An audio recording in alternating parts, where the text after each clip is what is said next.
Hello दोस्तों, स्वागत है आपका अपने इस चैनल फैक्ट स्टडी में। आज के फैक्ट एनालिसिस वीडियो में हम बात करने वाले हैं ये शब्द इद्दत क्या है। विशेष तौर पर इस पर फोकस रहेगा, इसको जानेंगे क्या क्या इसके टर्म एंड कंडीशन है। और रिसेंटली ये चर्चा में जब आ गया जब इमरान खान को 7 साल की सजा हुई, उन्होंने इस्लाम धर्म के अनुसार गैर कानूनी तरीके से शादी की। उसके बाद हर बड़े न्यूज़पेपर में आप देख सकते हैं इनसे संबंधित आर्टिकल छपा है। Pakistan ex PM Imran Khan wife gets 7 year for unlawful marriage. और मतलब कि केवल इमरान खान को ही नहीं, इनकी पत्नी को भी 7 साल की सजा हुई है। तो ये मामला क्या है, इसको जानेंगे। इमरान खान काफी पॉपुलर व्यक्ति हैं, हमेशा किसी न किसी वजह से चर्चा में तो बने ही रहते हैं। पूर्व क्रिकेटर हैं पाकिस्तान के, आप सभी जानते होंगे। और इनका ये जो विवाह था, तीसरा विवाह था। बताया जाता है इन्होंने किसी भविष्यवाणी की वजह से ये शादी की थी। किसी ने कहा था कि अगर आप ठीक 1 जनवरी 2018 को शादी कर लेंगे तो आप पाकिस्तान के प्रधानमंत्री बन जाएंगे। और ये प्रधानमंत्री बने भी। वर्ष 2018 से 2022 तक इन्होंने पाकिस्तान के प्रधानमंत्री का पद संभाला। इनकी पार्टी का नाम है पाकिस्तान तहरीक ए इंसाफ, आप सभी को मालूम होना चाहिए, इंपोर्टेंट है, पूछ लिया जाता है। और उसके बाद काफी टैलेंटेड तो हैं, इतने अच्छे क्रिकेटर थे। उसके बाद पॉलिटिक्स में आए और प्रधानमंत्री पद तक पहुंचे, ये अपने आप में काबिलियत तो है। और उसके बाद इन्होंने तीसरी शादी की, उसके बाद इनको ये 7 साल की सजा हुई। तो ये मामला क्या है, इसको जानेंगे। और विशेष तौर पर इद्दत क्या है, इसके टर्म एंड कंडीशन क्या है, इसको समझेंगे।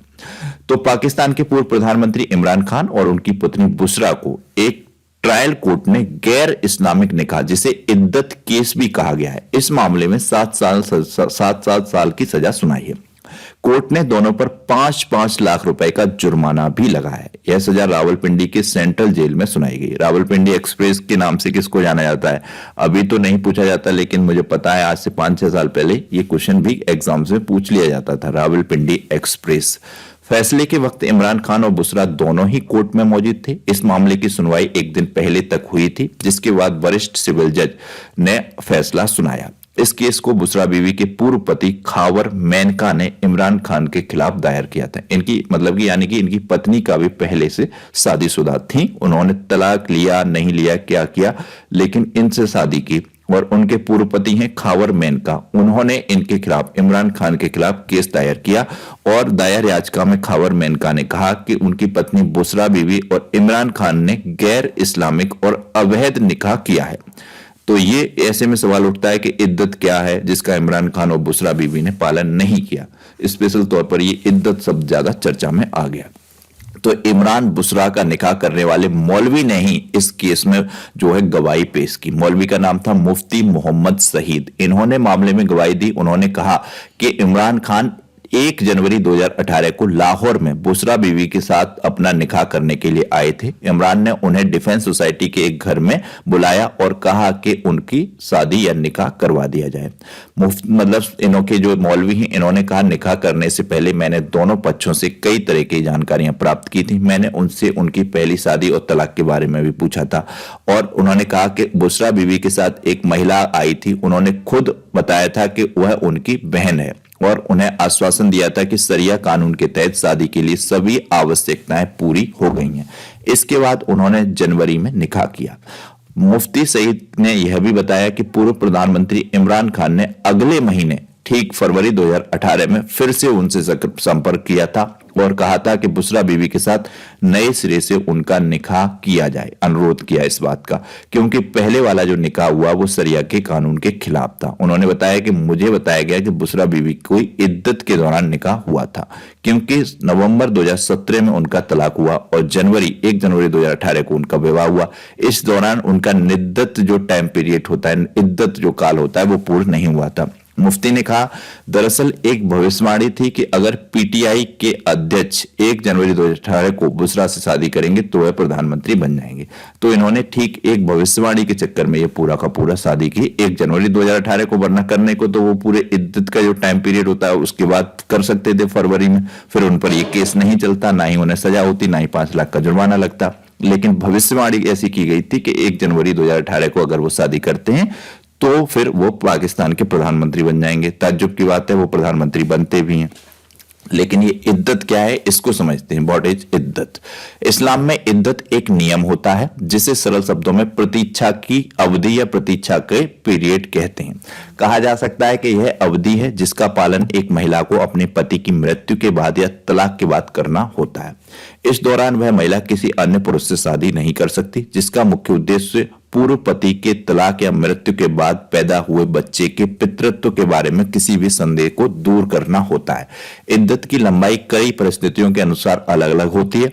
आमतौर पर एक तलाकशुदा महिला की इद्दत लगभग 130 दिन 4 महीने की होती है। 130 दिन मतलब 4 महीने हो गए लगभग। तो इस दौरान महिला अविवाहित रहती है, लेकिन अगर शादी संपन्न नहीं हुई है तो कोई इद्दत नहीं है। यदि कोई महिला विधवा या तलाकशुदा होने पर गर्भवती है तो इद्दत तब तक जारी रहती है जब तक बच्चे को जन्म ना दे दे, और बच्चे को जन्म देने के तुरंत बाद इद्दत का टाइम पीरियड या इद्दत की अवधि समाप्त हो जाती है। मुख्य रूप से ये पूरा का पूरा संदेह होता है कि कहीं अगर उसकी शादी हो चुकी है, तलाक हुआ, तो कहीं वो प्रेग्नेंट तो नहीं है। अगर प्रेग्नेंट है तो उसने दूसरी शादी कर ली तो बच्चे के ऊपर सवाल या निशान बनेगा वो किसका बच्चा है। तो उस संदेह को दूर करने के लिए इस्लाम धर्म में ये कानून बनाया गया है इद्दत विशेष तौर पर, जिससे कि साफ साफ हो सके कि बच्चा किसका है। तो इसलिए एक टाइम पीरियड निर्धारित किया गया है 130 दिन का इद्दत। शादी या के बाद मतलब तलाक होता है या उसके पति को कुछ हो जाता है तो उस मामले में इद्दत के वक्त किस किस से पर्दा होता है ये भी यहां पर ऐड किया है। इद्दत के दौरान महिला को किसी नामहरम शब्द यहां पर आप समझिएगा से मिलने की इजाजत नहीं होती। नामहरम हर वो व्यक्ति होता है, उसके मतलब किसी भी महिला के पिता और उसके सगे भाई को छोड़कर हर व्यक्ति नामहरम है इस्लाम धर्म में। नामहरम का मतलब है जिससे किसी भी महिला की शादी हो सकती है, वो नामहरम है, तो उससे मिलने की इजाजत नहीं होती है। इसमें यह भी बताया गया है। कुछ पाबंदियां भी बताई गई हैं। इद्दत के दौरान मेकअप या किसी अन्य तरीके की संवरने की पाबंदियां बताई गई हैं। घर से निकलने पर भी कुछ नियम बताए गए हैं। अब आज के जमाने में इतना अपडेट जमाना है, सारी टेक्नोलॉजी का काम है, उस टाइम आप इस तरीके के कानूनों को नहीं होना चाहिए, गलत है ये कानून। हर धर्म में कुछ ना कुछ नेगेटिविटी और कुछ ना कुछ बहुत अच्छी पॉजिटिविटी तो होती ही है, चाहे कोई भी धर्म हो, विशेष किसी धर्म की बात नहीं कर रहे हैं। तो अब देखिएगा एक महिला के लिए इतने कानून हैं, जबकि पुरुष चाहे तो तलाक के अगले दिन ही शादी कर लेता है। तो ये सब मामले हैं। और बताया गया है कि इद्दत में महिला को ये छूट भी दी गई है, अगर वो कामकाजी महिला है, उसके घर में किसी भी प्रकार से कोई कमाने वाला पुरुष नहीं है, तो वो काम के लिए बाहर निकल सकती है। इस तरीके के ये मामले हैं। तो हमने यहाँ पर समझा ये इद्दत क्या है। अरबी भाषा के ये शब्द है इद्दत, ये भी ध्यान रखिएगा, काफी इंपॉर्टेंट होता है। ये पूछ लिए जाते हैं किस भाषा का शब्द है जब ये ज्यादा चर्चा में रहते हैं, तो अरबी भाषा का ये शब्द होता है। तो ये था आज का वीडियो। आपको समझ में आया होगा किस तरीके से ये इमरान खान को 7 साल की सजा और 5 लाख रुपए का जुर्माना हुआ है। इद्दत क्या होता है ये भी जानना जरूरी था, तो वो भी आपको समझ में आया होगा। अब एक क्वेश्चन है, इसका आंसर कीजिएगा। निम्नलिखित में अरबी भाषा के शब्द कौन कौन से हैं? इस तरीके के क्वेश्चन जिन भी एग्जाम्स में हिंदी पूछी जाती है उसमें विशेष तौर पर पूछे जाते हैं। तो उम्मीद है आपको पता होंगे, इंपॉर्टेंट क्वेश्चन है, तो आंसर जरूर कीजिएगा। वीडियो को लाइक और शेयर कीजिएगा, चैनल को सब्सक्राइब कीजिएगा, बेल आइकन को प्रेस कीजिएगा। Thank you so much.